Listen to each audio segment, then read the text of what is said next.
I'm Reece, and here's what happened this week. Taiwan's Olympians have returned home from the Paris Olympics, and among them is boxer Lin Yuting, who claimed Taiwan's first gold in the sport. Our reporter Sandy Chi went to the airport to meet them. F-16s welcome a flight carrying Taiwan's Olympic heroes, firing flares in a salute ahead of their arrival. This was just the beginning of the surprises waiting for them at Taiwan's main international airport on Tuesday morning. At the terminal, music filled the air, and banners, pictures and cards were prepared for the Olympians. This was the last batch of Taiwanese athletes to return from the Games. The flight carried the country's best in boxing, athletics and table tennis. But at the airport, all eyes were on boxer Lin Yuting, who became Taiwan's first ever gold medalist in the sport, after defeating Poland's Julia Szeremeta in the women's 57-kilogram category.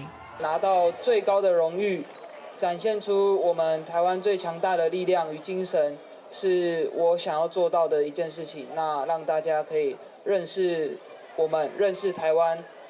Lin also took center stage at the Summer Games because of questions about her gender. Despite having competed in women's boxing for years, Lin was disqualified from a single event in 2023 after failing an undisclosed test given by the now discredited International Boxing Association. Lin had since been cleared to compete by the International Olympic Committee and, with the support of her coach, pushed through the noise to Olympic glory. 台上的事情台上解决嘛，那在台上可以交给我去解决。那台下我要特别感谢我的教练，他很辛苦，很努力，然后帮我承担了很多事情。那我在这边要特别的感谢他，帮我扛下了所有。那也请各位帮我给教练一个最热烈的掌声，可以吗？ Lin was joined by boxers Wu Shiyi and Chen Lianqing, who each won bronze at the Olympics. 谢谢大家在这次比赛当中，那么支持我们台湾的选手，不管是哪一个项目，就是会继续加油努力，希望大家继续支持拳击，喜欢拳击。Taiwan won 7 medals at this year's Games, 2 gold and 5 bronze. While it's fewer than the haul from the Tokyo Olympics, many in the country still view it as a significant achievement. The haul also marks several historic firsts: the country's first gold in boxing, and the first time it has won 3 medals in the sport.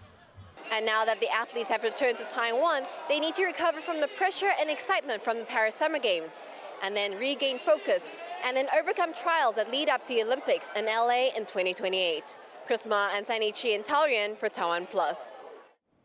Mountains of trash are piling up across Taiwan, and the country's waste incinerators are at capacity. With little movement in the legislature on the issue, activists are demanding action from the country's cabinet. Chris Gorin reports. Dressed head to toe in garbage and tired of inaction, these protesters say they're waiting for a meeting with Taiwan's premier Zhuo Rongtai. They want answers about a nationwide problem: trash mountains. Taiwan produces so much trash that its waste incinerators can't keep up. And the trash is piling up in temporary dumps, 1 to 2 stories high, while waiting to be burned. The trash mountains can be smelled from a long way away, pollute local water resources, and create fire hazards. One 10-meter tall trash mountain in northern Taiwan recently caught fire for the second time in less than 8 months. And activists say they've had enough. 其实这个问题非常严重，再不从根本去解决的话，全台可能就会堆出越来越多的垃圾山，还有现在的垃圾山可能也只会越来越高。There are at least 107 of these temporary trash dumps spread throughout the country, and they're estimated to hold 840,000 tons of garbage, equal to the weight of nearly 8.5 Nimitz-class aircraft carriers.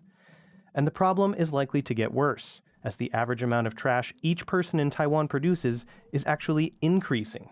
And government officials don't paint a rosy picture. 我们到底什么时候可以把暂存场能够降到去化掉？那这个还要几年的时间。This hazy time frame is why these activists want a meeting with the premier. And while Zhuo didn't show up himself, Other cabinet staff did. 应该是这样讲哈，就是说，其实我们非常重视这个问题，所以院长本人也很重视吗？对，所以呢，那他可不可以出来，让我们递交这个？可以帮我们去请他吗？这样就好了。But the protesters found the response lacking. 我们觉得不满意啊。我们认为这样子的答复呢，其实是不够的。为什么？因为其实，在我们做出这样子的沟通之后，行政院的表示呢是说会交代环境部来邀请我们一起去视察垃圾山。其实我们这边没有得到任何的邀请，没有得到任何的这个通知，要一起去见证这个垃圾山的状况，所以让在地的居民他们的心声其实都没有办法传达出去。The premier may not have answered questions from activists this time, but with years of trash still left to burn, neither these trash mountains nor the public pressure to deal with them are going away. Chris Ma and Chris Gorin for TaiwanPlus. Migrant workers in Taiwan must navigate a difficult life away from their home countries. Now, some of them are finding comfort and community in music. At one event in southern Taiwan, several bands took to the stage to support labour rights and protections for migrant fishers. Tiffany Wong reports.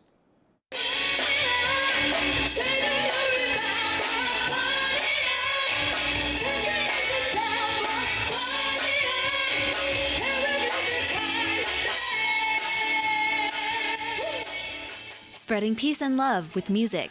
The six-piece Guhit band, whose members are Filipino migrant workers, rev up the crowd at this event in the southern port city of Kaohsiung.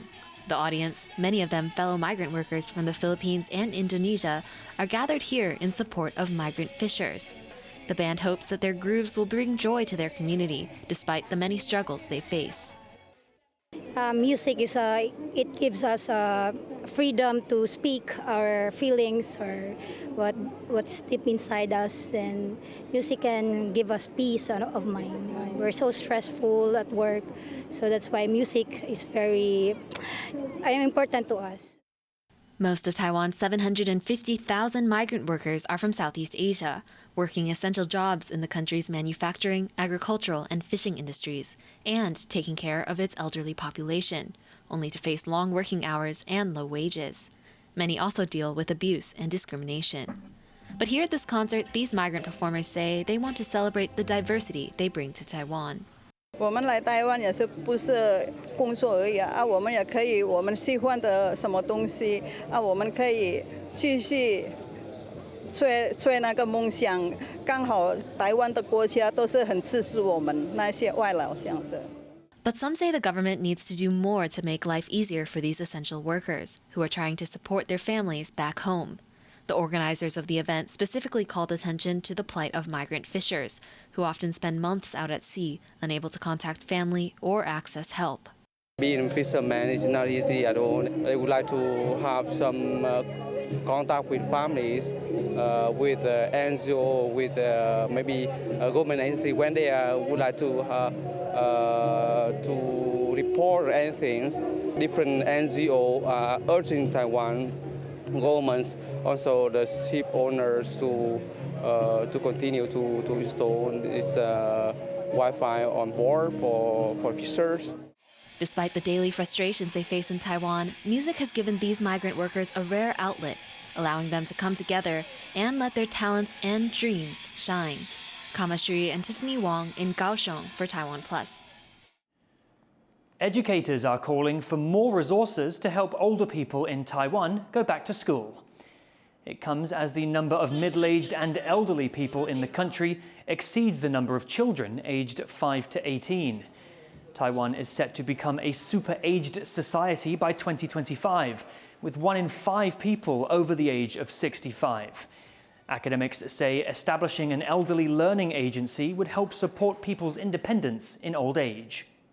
中高龄的长者不是不需要学，是不知道学什么，不是不需要教他们，是我们不知道要怎么教。 It's never been easy for Chinese-Taiwanese couples to register to marry due to strict regulations on Chinese nationals entering Taiwan. But for same-sex cross-strait partners, it's an impossibility. I met one couple who have been forced to take their relationship to the courts. A love that persists in the face of adversity. As gay men, Jim and Alvin already face struggles straight couples don't. Neither of them has come out to their families about their sexuality for fear of rejection. And now, as they seek to take their relationship to the next stage, a major legal roadblock. Alvin is from Taiwan, but Jim is from China. And unlike heterosexual couples, cross-strait gay couples are denied the right to marry. 如果我跟他今天不结婚的话，对于我来讲，我没有任何的选择，什么在台湾找工作不可能。然后那我念完博士班了，我也不可能在台湾继续升学。所以从法律上来讲，我没有任何的途径可以继续待在台湾。 That's because it's nearly impossible for Chinese people to get work visas in Taiwan. Instead, Jim has been studying here since 2014. And after meeting Alvin in 2019, the same year Taiwan legalized same-sex marriage, his life gained new purpose. 我自己心里面觉得啦，我在这个世界上应该不太会遇到第二个人，让我觉得就是完全合得来。 But now, as graduation day approaches, the couple are being forced to consider other options. 如果到最后他已经准备要毕业了，我们还不能结婚的时候，对，我们可能就我们有讨论过是不是选择到国外去。It's not an ideal solution for two people who love living in Taiwan, a relative safe haven for the LGBTQ+ community. 我们两个如果想，我们可以走着走着马上就手牵手。 那个都 OK， 那个没问题。我们可以穿一看就是情侣的衣服在大街上。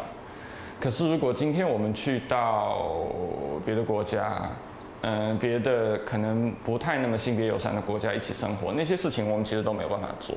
要求平等结婚，要求平等结婚，拒绝。But there's hope yet for Alvin and Jim. With help from the Taiwan Alliance to Promote Civil Partnership Rights, or TAPCPR, who are campaigning for full equality for queer people, they're taking their case to the courts. One major barrier for cross-strait same-sex couples is that they're denied the right to interview, a core step in the marriage registration process. 所以，只要我们的国家愿意开出一个新的面谈的程序，就是专门是给同性伴侣的，那么我们所有的同性伴侣其实就只要按照国家的这个要求来审查你们是真实的伴侣，以及你们的国安是没有疑虑的，那么就跟异性恋是一样的，他们就可以来台结婚。After submitting their case to the courts in early August, Jim and Alvin are feeling confident. 然后我们是相信法官是会按照法律去考量我们的这个案子，然后并且也是会站在尊重与保障人权的这个立场，然后去审我们的这个案子。所以目前看起来是还蛮有信心的。If successful, Jim and Alvin will become the first Chinese-Taiwanese gay couple to marry in Taiwan. But their case is just the tip of the iceberg. There are hundreds of same-sex cross-strait couples looking for help from the TAPCPR. 因为我们群组里有一个可能快是阿嬷级别的人，他跟他的另一半，他每次都会在群组里面哭说，他们还有几年可以活，为什么不让他们在一起？然后他们也是一个在台湾，一个在中国的某个地方。Unless amendments are made, every such couple will have to sue the state to get married. So actually, the situation is quite ridiculous. So it's totally administrative barrier, and I think this is kind of a problem of political will. For now, Jim and Alvin can only wait patiently for the courts to decide their fate, as the fight for full equality continues, even here in Taiwan, a country considered one of the most socially progressive in the world. Justin Wu and Reece in Taipei for TaiwanPlus. Thank you for watching Here's What Happened. You can visit the TaiwanPlus website or follow our social media for more stories from Taiwan and around the world. Finally, we leave you with some surfing highlights from the Itaquataara Big Wave Championship in Brazil. I'm Reece. Take care and see you next time.